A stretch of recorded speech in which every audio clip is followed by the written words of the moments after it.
네, 존경하는 국민 여러분, 그리고 김상희 국회의장님, 선배 동료 의원 여러분, 그리고 국무위원 여러분, 경기도 안양시 동안갑 출신 국회의원 더불어민주당 소속 민병덕입니다. 반갑습니다.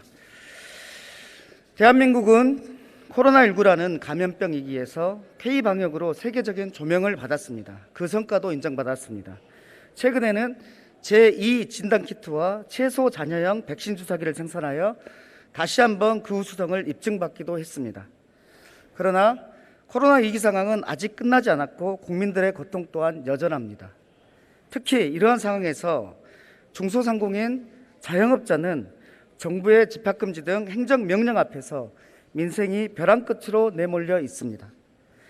저는 코로나 극락국박을 위하여 손실보상 및 상생에 관한 특별법을 제출하기도 했고 여러 차례 토론회를 거치면서 현장의 절박한 목소리를 청취하면서 국가의 존재 이유에 대해서 자문하지 않을 수 없었습니다.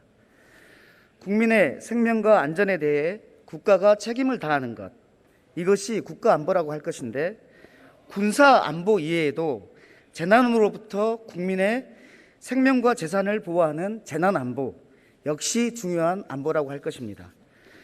저는 코로나 위기 상황에서 정치가 국민의 삶을 보살펴야 한다는 입장을 가지고 질문을 시작하겠습니다. 부총리님 앞으로 나와 주십시오.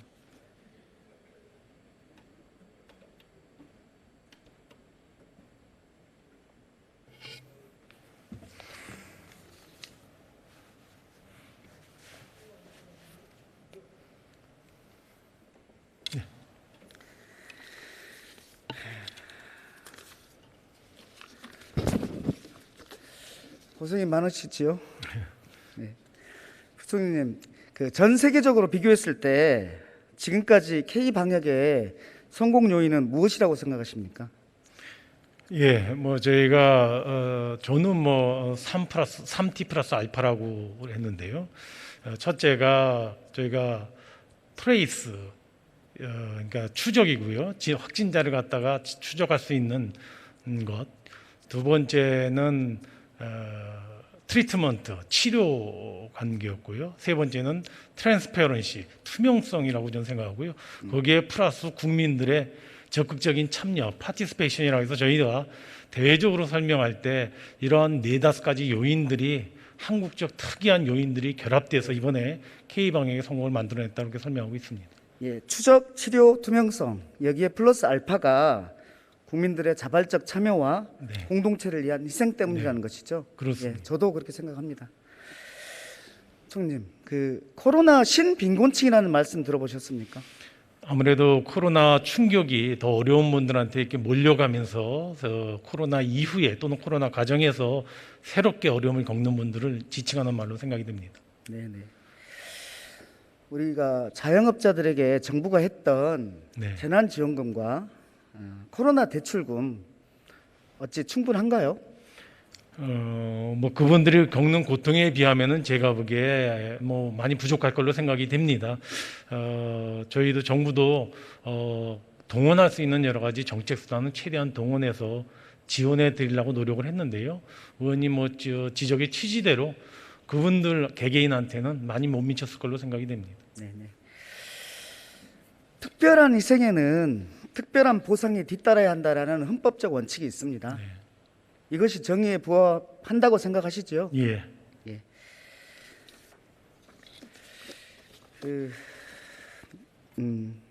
부총리님, PPT 보시죠. 화면에 헌법 23조가 나와 있는데요. 네. 1항을 보시면은 모든 국민의 재산권은 보장한다고 나와 있고요. 3항은 공공필요에 의한 재산권의 수용, 사용 제한 시 국가는 정당한 보상을 지급해야 한다고 나와 있습니다. 부총리님, 예. 코로나 방역이라는 공공필요에 의해서 정부가 행정명령을 했습니다. 이때 자영업자의 영업을 금지하거나 제한했다면은 이것이 재산권의 제한 아닙니까? 예, 저는 일종의 제한이 있었다고 봅니다. 예. 그러면 23조 3항에 의해서 국가는 정당한 보상을 해야 한다고 생각하는데 어떻게 생각하십니까? 예, 의원님, 그래서 사실 정부가 코로나 발생 이후에 지금 이와 같이 정부의 행정적 제한으로 집합 금지라든가 또는 영업 금지를 받은 계층뿐만이 아니고 그 이외의 계층까지 포함해서 아까 말씀드렸던 대로 재정으로 또는 금융으로 지원해 주려고 노력해 왔는데요. 그것이 뭐 헌법 23조를 빌려오지 않더라도 저런 취지에 의해서 국가가 할 일이라고 생각해 가지고 지원을 해왔다고 생각을 합니다. 예, 좋습니다. 지원을 강조하셔서 제가 한 말씀 더 드리겠습니다. PPT 보시죠. 화면은 감염병 예방법 개정안에 대해서 국회 보건복지 검토 보고서의 일부입니다. 감염병 확산 방지를 위해서 예방적으로 이게 중요한데요. 불특정 다수에 가해지는 일반적 사회적 제약이므로 보상 확대는 신중해야 한다라고 되어 있습니다. 이게 기재부의 의견인데 기재부의 의견은 피해 지원의 대상일 뿐 손실 보상의 대상이 아니라는 취지로 보이는데 어떻습니까? 예, 의원님, 이제 정부가 가하는 어떤 행정적인 제한 조치가 사회적으로 누구나 감내해야 돼, 공동체 유지를 해서 감내해야 될 제한적 조치인지 아니면 그분들에게 특별하게 부과된 조치인지에 따라서 달라지는데요. 예를 들면은 이제 저희가 감염병 때문에 동물을 살처분할 때 그것이 피해냐, 특별한 피해냐 아니면은 공동체 유지를 위한 거냐 하는 그런 다툼이 있었습니다. 그런 것처럼 저희도 가능한 한 정부의 행정적 제한 조치로 인해서 실질적인 피해를 입으신 분들에 대해서는 저는 뭐 보상이든 피해든 필요하다고 봅니다. 근데 그렇지 않고 굉장히 광범하게 확장되는 것은 좀 경계가 필요하다는 취지로 아까 그 의원님께서 지적하신 내용을 드린 걸로 그렇게 알고 있습니다. 그래서 여전히 지금 사회적 제약이라는 말씀이시죠? 아닙니다. 아까 말씀드린 대로 이미 이제 정부와 국회에서도 논의가 되고 있지만은 소상공인들의 피해에 대해서는 지금 소상공인 지원법을 개정을 해서 거기에 대한 법률적 근거를 놓고 입은 피해에 대해서 또는 손실에 대해서 보상하는 입법이 이루어지고 있고 정부도 적극적으로 같이 협의에 임하고 있습니다. 예, 좋습니다. 여전히 사회적 제약이라는 관점에서 보시기 때문에 제가 현재 판례를 하나 제시하겠습니다. 예, PPT 보시면요. 1998년 현재 판례입니다. 일반적 사회적 제약이라고 하더라도 가혹한 부담이 발생하는 경우라면 즉 이것을 수인의 한도를 벗어난다고 합니다. 이때에는 보상을 해야 한다고 명시하고 있습니다. 우리 지금 소상공인들의 희생과 손실 그리고 그것에 따른 분노가 저는 수인의 한계를 넘어섰다고 보는데 그래서 버티기 어려워가지고 극단적인 선택을 하는 분들이 많습니다. 수인의 한도를 넘어섰다고 안 보이십니까? 예, 아까 말씀드린 것처럼 정부도 그래도 작년부터 새희망 자금이라든가 버팀목 자금처럼 그분들에게 하여튼 재정을 동원해서도 도와드리려고 노력을 해왔던 것이고요. 그것이 그냥 재정 예산에 의해서 그냥 지원하는 성격이 아니고 법적인 근거를 갖춰서 체계적으로 지원하는 것이 더 바람직하겠다 해서 지금 소상공인 지원법 개정안을 같이 다루고 있고요. 정부도 아까 말씀드린 것처럼 굉장히 적극적으로 협의에 임하고 있다는 말씀을 드립니다. 예, 아까 가축 전염병 네. 현재 판례를 말씀하셔서 제가 이 부분에 대해서 말씀드리겠습니다. 유사 판례가 있다면서 이러한 그 소상공인 손실 보상 제도가 필요 없다는 그런 주장을 하고 있어요. 이 판례를 근거로 해서 판결문의 핵심은 이것입니다. 가축 전염병은 축산농가가 축산업을 영위함에 있어서 상시적으로 감수해야 할 위험이다. 맞죠? 따라서 업종별로 존재하는 내재적 위험이기 때문에 특별한 희생이라고 볼 수 없다라는 것이 판례의 핵심입니다. 그럼 비교해 봅니다.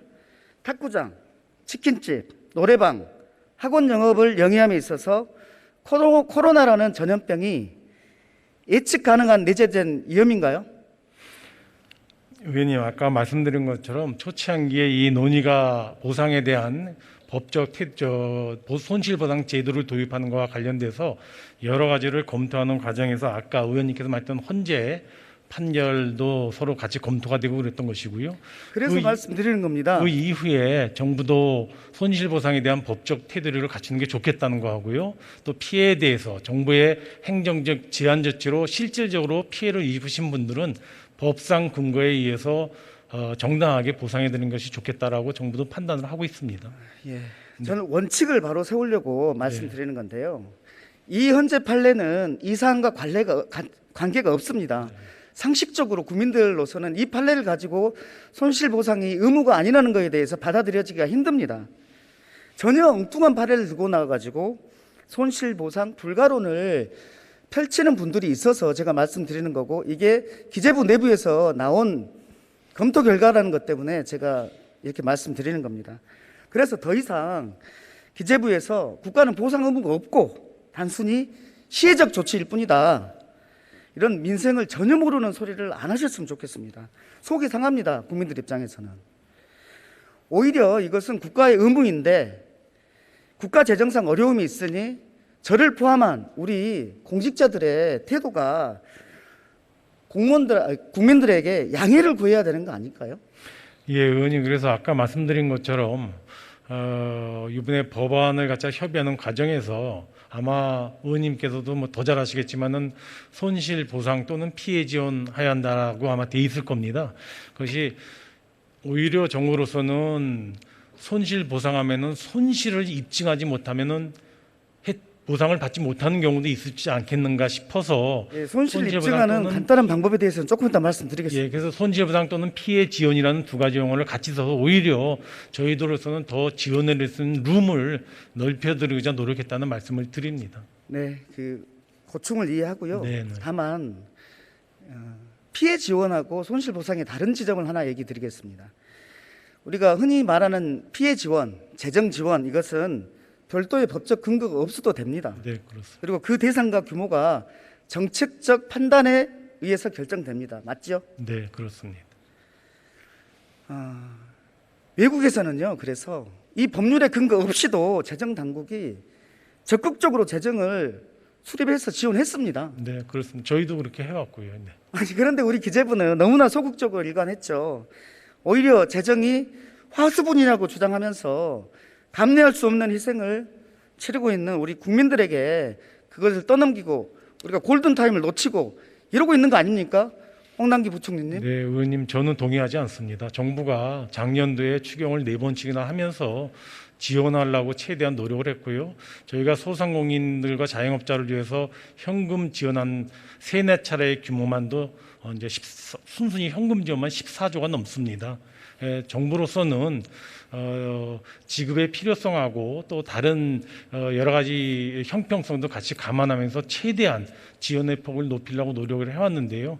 지금 의원님처럼 너무 그렇게 정부가 아무것도 안 한 것처럼, 그리고 아닙니다. 지원에 너무 소극적이었던 걸로 한다면은 저는 아닙니다. 뭐 쉽게 저는 동의하기가 국민의 어렵습니다. 입장에서 우리 기재부 부총리님 SNS 이렇게 쓰셨잖아요. 도움을 드리지 못해서 죄송하다. 이렇게 해서 국민들 입장에서는 기재부 장관이 우리한테 도움을 주셔야 되는구나, 이렇게 생각한단 말이에요. 행정명령을 가지고 명령에 따랐을 뿐인데 거기에서 엄청난 피해를 당했는데 정부로부터 도움을 받아야 됩니까? 피해 지원이 아니라 정부로부터 손실 보상을 받아야 한다고 정당하게 요구하는 겁니다. 네, 의원님. 그 측면을 말씀드리는 겁니다. 그러니까 의원님, 그 전에는 그런 법상 그런 테두리가 없어서 재정이 아까 말씀한 정책적인 목적에 의해서 최대한 판단을 해서 지원해 드릴 수 있는 규모를 최대한 해서 지원해 드린 거고요. 이번에는 그렇게 해서는 정말로 그때그때 판단에 따를 것이니 아예 법률로 근거와 기준을 명확히 하자고 해서 저희도 동의하고 지금 같이 그 작업을 하고 있다는 말씀을 드립니다. 예, 좋습니다. 우리 손실보상을 할 때 그러면 행정명령이 시작된 시점에 거슬러 올라가서 보상해 주는 것이 원칙이라고 생각하는데 어떻습니까? 예, 의원님, 거기에 대해서도 저는 논란이 많이 있는 걸로 알고 있습니다. 쉽게 얘기하면은 소급표를 인정할 거냐 안 할 거냐 하는 문제인데요. 정부가 처음에 이 문제를 같이 논의해온 초기부터는 일단은 법이 만들어진 이후에 발생하는 사안에 대해서 지원하는 걸로 하고, 이전까지는 아까 말씀드린 정부가 아무 조치를 안 한 것이 아니고요. 제가 3-4차례에 걸쳐서 이미 지원 조치한 것도 고려가 돼야 되기 때문에 저희로서는 국회에서 논의 과정에 같이 참여를 하겠습니다만은 정부로서는 소급표를 인정하는 것이 쉽게 의견을 같이 하기가 어렵다는 측면이 있다는 것을 말씀드립니다. 재정상의 문제인가요? 아니면은 소급에서 지원하는 것이 원칙에 반하다는 것인가요? 그거는 저는 지금 말씀드린 대로 뭐 이 법률적인 관점도 있지만은 뭐 재정적인 관점도 있고요. 또 하나는 형평성 측면에서도 저는 좀 고려해 볼 요인이 있다고 생각을 합니다. 형평성에서 어떤 지점이죠? 아까 말씀드린 대로 이전에 발생한 거에 대해서 정부가 몇 차례에 걸쳐서 지원을 해오지 않았습니까? 예를 들어서 집합 금지 업종으로 돼서 계속 지원을 받으신 분들은 저희가 카운트를 해보니까 뭐 현금이 많지는 않지만 하여튼 1,150만 원 정도의 지원을 받으셨습니다. 이거는 그냥 이거는 관계없이 다시 소급해서 지원을 해드린다는 것이 과연 국민적으로 동의가 될까? 저는 그런 측면도 좀 있고요. 저는 뭐 재정을 운영하는 입장이다 보니까 저희로서는 재정이 갖는 일반적인 그런 원칙도 같이 고려하지 않을 수가 없다는 측면도 이해해 주시기 알겠습니다. 바랍니다. 형평성 부분과 관련해서 가장 손쉬운 방법은 손실보상을 소급 적용하고 기존에 국가에서 지원한 거는 빼면 됩니다. 공제하면 되는데 무슨 이게 형평성에 반합니까? 그러니까 의원님, 그거는 소급해서 지원할 때 지원을 첫째는 지원 대상을 누구로 해줄 것인지, 소급해주면 소급해주는 분하고 소급 못 받는 분들과의 저는 균형 문제도 있고요. 여러 가지 고려해야 될 요소가 많을 것 같습니다. 그래서 이와 같은 손실보상을 누구에게 어떤 기준으로 얼마를 어떻게 지급할 것인지에 대해서는 저는 많은 검토가 필요하다고 생각을 하고요. 그런 측면에서 자칫 잘못해서 이러한 설계가 잘못되면 저는 심각한 사회적 갈등도 또 올 수 있지 않을까 이렇게 생각이 돼서 좀 촘촘하게 짚어봐야 되지 않을까 생각이 듭니다. 국민들은 한 바가지 물이 필요한데 계속 검토 하시니까 제가 속이 터집니다. 소상공인들은 아무런 잘못이 없습니다. 국가 행정명령을 충실히 따랐을 뿐입니다. 그 결과 과거부터 누적되어 온 엄청난 손실이 있습니다. 정부가 그 손실에 눈을 감는다면 저는 국가의 도리가 아니라고 생각합니다. 예. 뭐 지원을 최대한 많이 그분들에게 지원이 될 수 있도록 보상이 될 수 있도록 정부도 노력을 하겠습니다. 네. 우리 자영업자의 인내력이 한계점에 도달했습니다. 제가 여러 번 토론회와 간담회를 거치면서 의견을 들어봤는데요. 이분들의 핵심은 지금 당장 힘들다. 신속한 보상을 해달라. 이렇게 말씀하십니다. 우리 부총리님께서 현장에 가셨을 때에도 글이 들으셨죠? 예, 그렇습니다. 그럼 어떻게 하면 가장 신속하게 보상을 하겠습니까? 의원님, 지금 소상공인지원법 개정안에 대한 논의가 지금 4월 임시국회에서 됐는데 저는 4월 임시국회에서 마무리가 되고요. 마무리가 되면 아마 그 하위 법령 체계 갖추려면은 저는 뭐 부득불 최소한 2, 3개월은 있어야 되지 않을까 싶습니다. 그래서 이번에 법을 처리를 해주시면 정부로서는 시행령 등 후속 조치를 최대한 빨리 해서 입법 체계를 갖춰가지고 거기에 해당될 경우 지원을 착수하는 것이 가장 바람직하다고 저는 생각을 합니다. 제가 제안을 하나 드리겠습니다. 제가 입법조사처에서 조사한 결과를 보니까 주요 선진국은 모두 손실 매출액을 기준으로 손실을 판단하고 있습니다. 저도 손실 매출액을 기준으로 하면은 형평에 맞으면서도 가장 빠르게 산정할 수 있다고 생각하거든요. 그 이유가 뭐냐면 요즘은 업체별 매출액을 카드 내역과 현금 영수증 그리고 세금 계산서 이 세 가지를 통해서 거의 실시간으로 파악할 수 있습니다. 그러면 지금 당장 정부가 마음만 먹는다면은 손실액을 추정해 낼 수가 있습니다. 어려운 일이 아니라는 것이죠. 어떻게 생각하세요? 예, 의원님 아까 말씀드린 대로 매출을 기준으로 할 것인지 매출에서 비용을 뺀 개념으로 할 것인지 거기서 수익만 대상으로 할 것인지 저는 그 사례 어떤 걸 기준으로 할까에 따라서도 뭐 지원 규모도 달라지지만은 형평 문제도 제기되고 해가지고요. 여기에 대해서는 같이 머리를 맞대고 저는 여러 기준을 검토를 해봐야 된다고 생각을 하고요. 아까 의원님께서 화면으로 잠깐 뒀던 해외에 지원금을 줄 때 그건 되게 매출 기준, 매출이 감소했는지 여부고요. 네. 저희도 버팀목 자금을 줄 때 매출이 많이 감소한 업체에 대해서는 더 많은 지원금이 갈 수 있도록 하고 하는 식의 저희도 계략적으로는 그런 도구를 이용을 했습니다. 그러나 법상의 이와 같은 소위 보상 개념으로 지원을 할 때는 조금 더 정치하게 이 산식이 만들어야 되지 않나 해서 거기에 대해서는 저는 좀 뭐 저희 정부나 정치권이나 같이 긴밀한 협의가 필요하다고 생각을 합니다. 제가 영업이익 말씀을 하셔서 한 말씀 드리겠습니다. 우리 영업이익을 구하려면 어떻게 합니까? 아무래도 매출에서 경비 빼고 그렇죠. 매출액에서 비용을 빼야 되죠. 네, 예. 그러려면 비용을 검사를 해야 되잖아요. 사장님들로부터 신고를 받아야 되잖아요. 네. 그 신고를 받으면 검사를 해야 되잖아요. 네. 사장님들을 의심해야 되잖아요. 복잡한 일이 생기죠. 시간도 많이 걸리고. 그리고 사실은 소상공인 자영업자분들이 매출이 사실 소득이나 매출 파악이 잘 안 되는 측면이 있습니다. 그래서 정부가 작년도에 저희 기재부에 그 같은 이제 이 버팀목 자금이나 세희망 자금을 드리려고 하다 보니까 소득 요건이 있고 해서 소득 파악이 안 돼서 오히려 신속하게 지급하지 못한 경우도 있어서 저희가 지금 이제 소득 파악 기획단을 만들어서 하고 있는데요. 사실은 지금 이와 같은 의원님께서 좀 쉽다고 말씀하시는데 저희가 볼 때는 행정적인 처리가 굉장히 네. 어려운 측면이 있습니다. 저게 파악하기도 어렵고 파악해서 사실 이게 확인이 돼야 되고요. 그래서 저희 하여튼 뭐 최대한 빨리 검토를 하도록 하겠습니다. 네. 그래서 저희하고 똑같은 고민을 하고 있는 주요 선진국에서 아까 봤던 것처럼 손실 매출액을 기준으로 하잖아요. 그것이 가장 간단하기 때문입니다. 당사자들인 우리나라 소상공인 단체들도 민병덕 의원이 제출했던 그 매출액 기준이 가장 합리적이라고 주장을 하거든요. 왜 그렇게 해서 현실에서 적용해 보니까 그런 겁니다.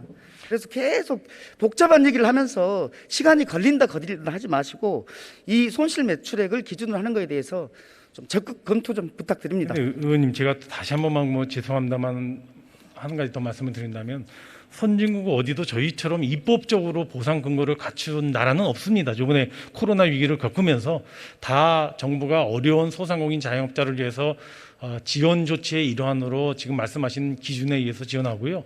사실 저희는 오히려 더 나아가서 아예 법상으로 보상 체계를 갖추려는 거기 때문에 또 선진국하고 이렇게 꼭 수평적으로 비교한 데는 좀 한계가 있다는 말씀을 드리고요. 하여튼 정부가 아까 말씀드린 대로 정부의 행정적인 제한 조치로 이루어진 피해에 대해서는 뭐 보상이 필요하다는 것에 대해서는 동의를 했기 때문에 거기에 대해서 입법화되는데 적극적으로 협조하도록 하겠습니다. 제가 이 말씀은 안 드리려고 했는데요. 법적 검토 없이도 법적 근거 없이도 외국은 했잖아요.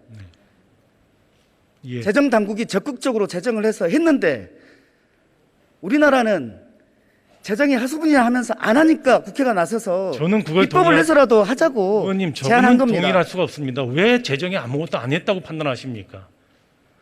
아무것도 안 했다는 게 아니에요. 그렇지 않습니다. 저는 동의하기가 어렵습니다. 재정이 국가가 동원할 수 있는 여력을 최대한 동원해서 아까 말씀드린 대로 4차례 걸쳐 추경을 했고 한 해 59년 만에요. 그리고 소상공인들에게 드리려고 세희망 자금, 버팀목 자금, 버팀목 플러스 자금, 현금 지원은 15조 정도 했다고 했지 않습니까? 그렇습니다. 왜 그거를 아무것도 좋지 않은 걸로 저는 말씀을 주시는지 아닙니다. 동의하기 어렵습니다. 그래서 제일 처음에 제가 저로서는 국민들께서 주시는 충분한가요? 라고 여쭤봤고 예. 국민들 입장에서는 그럼에도 불구하고 너무 힘들어하는 게 현실이다 보니까 더 적극적인 자세를 제가 촉구드리는 겁니다. 그렇게 예. 해 주십시오. 그러니까 더 적극적으로 하고 저도 아까 모두에 아마 그분들에게 많이 부족했을 거라고 저도 생각을 합니다만은 정부 나름대로는 여러 가지 여력 범위를 최대한 동원해서 지원해 드리려고 노력했다는 말씀을 드리고요. 네. 이번에 좀 더 제도적으로 그 체계를 갖추려는 것에 대해서 좀 정부도 동의하고 협력한다는 것을 좀 이해해 주시기 바랍니다. 제가 국회 예산정책책 통해서 받은 자료인데요. 이 예산 추계입니다. 예산 추계인데 최소 4.9에서 최대 33.9조까지 나오더라고요. 예산정책제에서 나온 자료라는 걸 말씀드립니다. 혹시 기재부에서 추가적인 어떤 재원에 대한 계획을 가지고 있나요? 의원님, 작년도에 저희가 추경을 하면서 대부분 뭐 적자 국채에 의존했습니다. 뭐 정부가 재정 여력이 재원이 잉여 자금이 없기 때문에 추경도 다 적자 국채했고요. 앞으로 이에 의해서 소요가 필요하다면 방법은 뭐 두세 가지입니다. 하나는 내년도 예산을 편성하면서 다른 소요를 줄이면서 지출 구조 조정을 하면서 이 소요를 반영하는 방안이 하나 있고요. 두 번째는 적자를 더 내는 방법이고요. 뭐 세 번째는 저는 세 번째도 검토해 볼 필요가 있다고 하는데 이게 단년도의 문제가 아니지 않습니까? 이와 같은 이제 보상 소요가 뭐 몇 년마다 이제 나타날 수도 있어서 재원을 좀 기금 형태라든가 해서 체계적으로 매년 이렇게 좀 쌓아나가는 방식으로 해서 거기에서 충당이 되도록 하면 어떻겠는가. 그때 필요가 발생했을 때 예산이 반영이 안 돼 있으면 또 적자를 내가지고 추경해서 지원 이런 것보다는 그렇게 좀 제도적으로 재원을 확보하는 방안도 저는 강구할 필요가 있다고 생각이 됩니다. 예, 제가 금융위원회와 같이 조사한 자료인데요. 해외에서는 다 국채를 발행해서 하고 있더라고요. 제 PPT 자료입니다. 그리고 국채를 발행해서 통화정책에 활용을 하고 있더라고요. 이것도 참조해 주십시오. 이게 저희도 작년에 다 국채 발행해서 다 지원을 했습니다. 예, 그리고 코로나 이후에 닥칠 경제 충격에도 대비해야 되는데요. 이런 이제 가계나 이런 대출 만기일이 다가오고 있습니다. 이대로 두었다가는 경제적 타산이 줄을 잇게 돼 있습니다. 이렇지 않기 위한 선제적 준비가 필요한데 어떤 준비를 하고 계시나요? 예, 의원님 말씀한 대로 이번에 작년도에 코로나 위기를 겪으면서 가계부채에 대해서 많이 만기 연장을 해준다든가 또는 대출 상환을 유예해주는 조치를 많이 있어서 지금 말씀하신 대로 코로나 위기가 상당히 극복이 되고 이러한 만기 연장이라든가 유예 조치가 이제 끝나게 될 경우에는 더군다나 여기에 금리까지 올라갈 때에는 저는 가계에 큰 부담이 될 거로 생각합니다. 그래서 정부 나름대로는 여기에 대한 소위 말하면은 이 정상화 과정에서 이 어떤 리스크가 불거나오지 않도록 전 조치가 필요하다고 보고요. 정부 내부적으로는 아직까지 코로나 위기가 지금 진행되는 단계이기 때문에 그는 내부적으로 저희가 검토하는 정도 수준이고 지금은 뭐 자영업자 소상공인들이 어떤 이 위기를 극복해 나가도록 지원해 드리는데 더 역점을 두고 있다는 말씀을 드리고요. 예. 지금 의원님 지적하신 내용들은 당연히 정부로서는 저희가 면밀하게 검토, 준비, 대비해야 될 사안이라고 생각합니다. 예, 몇 개월 뒤에 닥칠 일을 세 가지 예. 준비한다고 봅니다. 저는 대출 기한 연장하는 것, 재기 자금을 초저금리로 제공하는 것, 그 다음에 무수한 파산자들이 나올 수 있는데 관계기관과 저희 국회가 TF를 만드는 것입니다. 검토해 주십시오. 예, 아까 말씀한 대로 뭐 정부 나름대로도 좀 준비를 하는데요. 국회하고 정치권하고 협력이 필요하면 저는 뭐 더 좋은 아이디어를 낼 수 있다고 생각합니다. 네, 수고하셨습니다. 네. 돌아가십시오.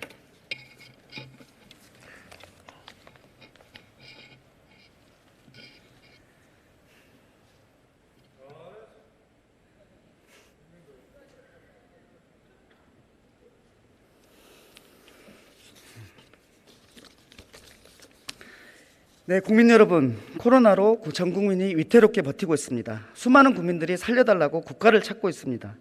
그중에서도 코로나 직격탄을 맞은 자영업자가 있습니다. 응급 환자부터 치료하듯이 특별한 희생부터 손실보상해야 합니다. 운논에 물이 들어와야 내 논에 물이 들어올 수 있습니다. 순차적으로 특별한 희생, 또 다른 희생까지 그거는 보상과 지원에 최선을 다해 노력할 것입니다. 건강 극복에 강한 나라, 대한민국은 위기 때마다 국민의 헌신이 있었습니다. 국민 여러분이 국가의 존재 이유를 물어올 때 지금은 답을 드려야 할 때입니다. 부모가 자식을 절대 포기하지 않을 것처럼 국가도